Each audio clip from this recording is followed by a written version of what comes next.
Okay, so we're now working on, whenever you're doing, in this case, place training, bed command.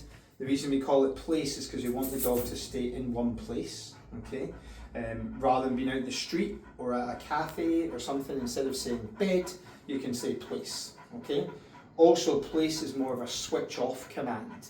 There is no timeline to that. You want them to just stay there until you come back from work, or stay there while you're having your dinner, stay there while you're having this chat with somebody. Whereas a sit or a down or a wait or a stay or even a paw, any other real command, a recall, they are all duration command. They all have a shelf life. They only last for so long. You tell him to sit and he sits, but he's like waiting on the next command. Okay? Whereas you want to try and teach him slightly differently with this place command, which means just relax and switch off. Okay? Now, because we've never practiced this before, but we're making it not negotiable, and we want to use it as fun, we never use place or bed, whatever you're saying, any commands actually, as a punishment. The command is do this instead. If you've had to punish a behaviour, correct him for barking at the window, or going mental at the door, or trying to steal something in the kitchen, or you correct that. And you just correct that. Now that's with the stop and pop, that's the end of the correction.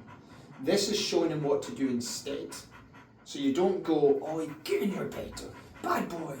This is not part of punishment. This is showing him what to do instead. Make sense? Yeah. Part of doing that training has 3 Ds. Number 1, duration.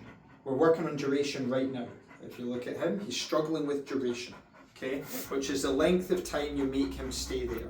The longer the dog stays there, the more powerful you are, okay? It's always easiest teaching this initially in a crate, okay? Because there's one way in, one way out, okay? Now we'll have the crate open, but it's just easier for the dog to get it.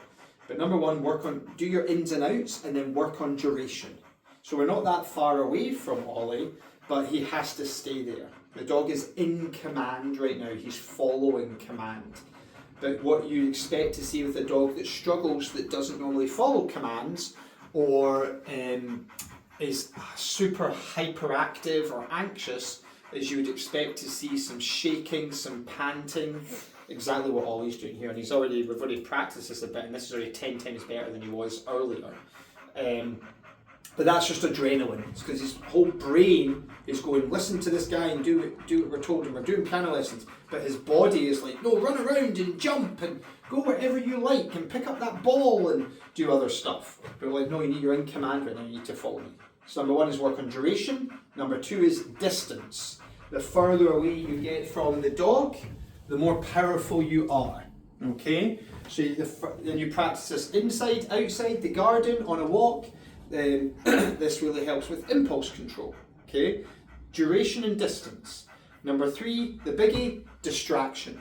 The door going, somebody going by the window, you're making dinner, you're going for a shower, whatever the distraction your dog has, you being able to make him stay in one place makes you really powerful.